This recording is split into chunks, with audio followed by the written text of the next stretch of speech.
Namibia. This southern African nation is famous for its desert. But there's another part of the country that's drying up. It's fish. The total biomass of fish is just degenerating. Once one of the richest fishing grounds in the world, Namibia was overfished by foreigners during colonization. The young nation has tried to rein in on outside influence and the size of its catches since independence. But an investigation by the International Consortium of Investigative Journalists has found that the system isn't working for its most valuable fish, hake.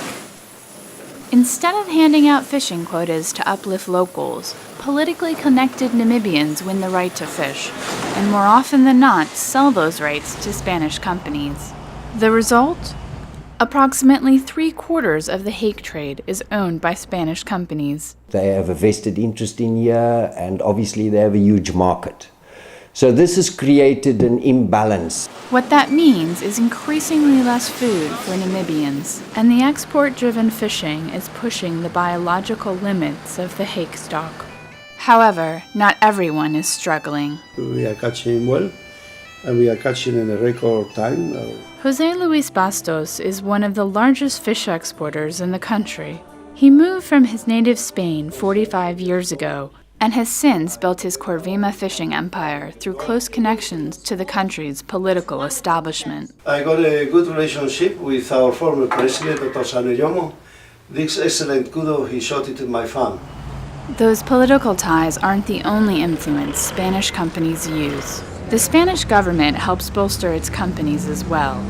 Between 2006 and 2009, the Spanish government spent more than $70 million in aid, infrastructure development, and loans to this nation of 2 million people. They've managed to exercise their full patronage activities. This, in my opinion, is a very embarrassing situation for the country. This sort of influence played out with the hake quota system this year.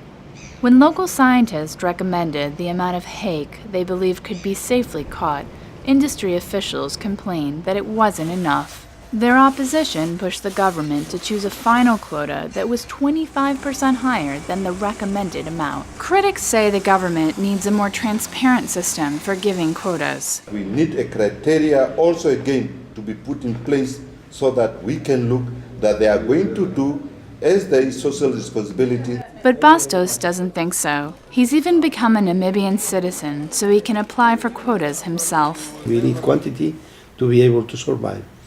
And I hope the minister will have that in consideration. And when they dish out the quotas, they must give us enough quota. We cannot just go and work 6 months and then stay at home just doing nothing.